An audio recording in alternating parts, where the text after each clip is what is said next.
अरे इकडे या आपली सीट आले.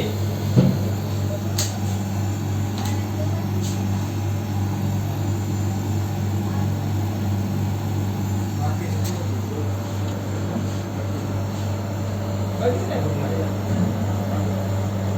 विक्रम.